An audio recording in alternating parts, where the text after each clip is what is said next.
नमस्कार, मैं रुपेश स्वागत करता हूं आप सभी का अपने चैनल खबर फॉर यू पर।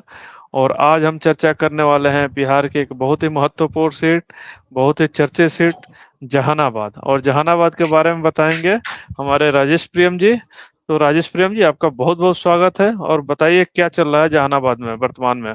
बहुत बहुत आभार रुपेश जी। और जहानाबाद सीट बिहार के जो सबसे हॉट सीट है, इवन पूर्णिया और सिवान से भी ज्यादा इसको हॉट माना जा रहा है।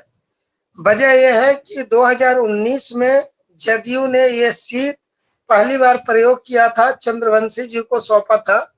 और उस जी। समय भूमिहार वोटर जो सबसे ज्यादा इस क्षेत्र में माने जाते हैं, यादव और भूमिहार, ज्यादातर चुनावों को अगर देखेंगे तो यादव और भूमिहार में सीधी टक्कर हुई है इस क्षेत्र में। लेकिन 2019 के चुनाव में नीतीश कुमार ने यहाँ नया प्रयोग किया था, चंद्रवंशी जी को टिकट दिया था। और उस समय कई भूमिहार खेमे के नेता जहानाबाद में उतरकर लगातार बोलते हुए नजर आए थे कि इस बार गलती हो गई है, इस बार आप लोग एनडीए का साथ दीजिए, अगली बार वोट जो है आप लोग हम्म। को अपने ही उम्मीदवार को देना है, आपके स्वजातीय ही आएंगे। और इस शर्त पर भूमिहार वोटर जो है उस समय चंद्रवंशी जी का सपोर्ट किए थे खुली तौर पे। लेकिन जी। इस बार फिर से जदयू ने चंद्रवंशी जी पर भरोसा किया, तो क्षेत्र के जो भूमिहार मतदाता है उनमें एक बड़ी नाराजगी हुई। नाराजगी के बाद विस्फोटक स्थिति बनी, वहां पर लगातार विरोध हो रहा है। चंद्रवंशी जी क्षेत्र में जा रहे हैं तो एक एक वीडियो वायरल होते हुए नजर आ रहा है। ऐसा लग रहा हम्म। है कि एनडीए ने पूरी ताकत झोंक दी है इस सीट पर। फिर भी इस सीट को बचा पाती है एनडीए या नहीं, ये बहुत कहना मुश्किल है। लेकिन जो तस्वीर दिख रही है जहानाबाद की, उसमें बहुत मुश्किल है एनडीए के लिए। दूसरी बात क्या हुआ है कि इस क्षेत्र में हम्म। आरजेडी ने सुरेंद्र यादव पर फिर से भरोसा किया है। सुरेंद्र यादव लगातार यहाँ से चुनाव लड़ते रहे। एक बार 1998 में वो जीते थे, उसके अलावा लगातार हारते रहे हैं। फिर भी कई बार राजद ने उन पर भरोसा किया, उनको टिकट दिया। इस बार उम्मीद था कि यहाँ पर राजद चेहरा बदलेगा, किसी जी। स्थानीय को देगा। स्थानीय बाहरी का मुद्दा जहानाबाद में बहुत हावी रहता है। चंद्रवंशी जी भी पटना जिले के हैं तो सुरेंद्र यादव गया जिले के हैं। बेलागंज से अच्छा। लगातार विधायक रहे हैं, सहकारिता मंत्री रहे बिहार सरकार में, और बहुत सारे विभागों में मंत्रालय उन्होंने संभाला है। 1990 से लगातार विधायक बनने का भी उनको एक श्रेय जाता है। तो दिलचस्प लड़ाई है। मैं आपको बताऊं कि इस लड़ाई में जहां भूमिहार वोटर नाराज है, वहां यादव भी नाराज है। उनको भी स्थानीय और बाहरी का मुद्दा लग रहा है। तो मुन्नी जी। लाल यादव जहानाबाद सदर के, जो जहानाबाद सीट है विधानसभा के, वहां के पूर्व विधायक है, वो निर्दलीय उतर गए हैं मैदान में।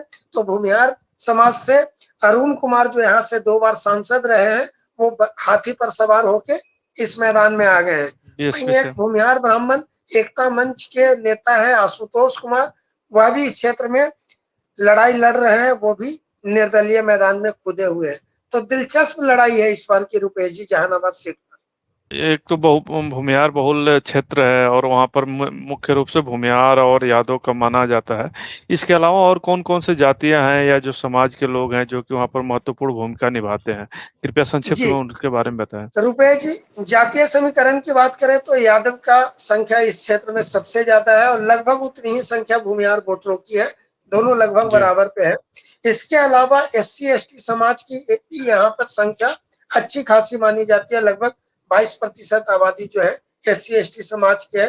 कुशवाहा हम्म। वोटरों की संख्या इस क्षेत्र में बहुत अच्छी है। और मुस्लिम वोटर भी निर्णायक भूमिका में रहते हैं। जी। राजेश जी, अगर 2014 और 2019 के बारे में अगर हम जानना चाहें अगणित, तो वहाँ पर क्या कहता है? 2019 का तो बहुत रोमांचक हुआ था, वो सबको पता है। जी जी, मैं आपको आंकड़ों पे ले चलता हूँ। 2019 की बात करें तो चंद्रवंशी जी जो है मात्र 1751 वोट से जीते थे।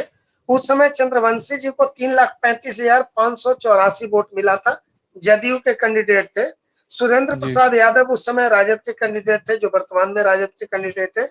इन्हीं दोनों में सीधा मुकाबला हो जाता, लेकिन दोनों तरफ से कुछ बागी उम्मीदवार उतरे हैं। तो खेल जो है यहाँ पर त्रिकोणीय तो तत्काल लग रहा है, या कह लीजिए जी। कि 4 कोण 5 कोण में भी जा सकता है, लेकिन त्रिकोणीय मुकाबला तो हो गया है।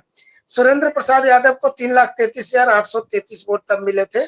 और अरुण कुमार भी अपनी पार्टी बनाए थे उस समय, और अपनी पार्टी से मात्र 34,558 वोट लेकर आए थे। 2014 की अगर बात करें, 2014 में अरुण कुमार जीते थे आरएलएसपी के टिकट पर। उपेंद्र कुशवाहा के साथ 3 लोग जीते थे, अरुण जी, उपेंद्र कुशवाहा और राम कुमार शर्मा सीतामढ़ी से। तो अरुण जी उस समय जीते थे, 3,22,647 वोट इनको आया था। वहीं सुरेंद्र प्रसाद यादव को 2,80,307 वोट आया था। हार जीत का अंतर लगभग 42,000 वोट का था। जी रुपए। बहुत बहुत धन्यवाद राजेश जी, इतनी अच्छी और सटीक विश्लेषण करने के लिए।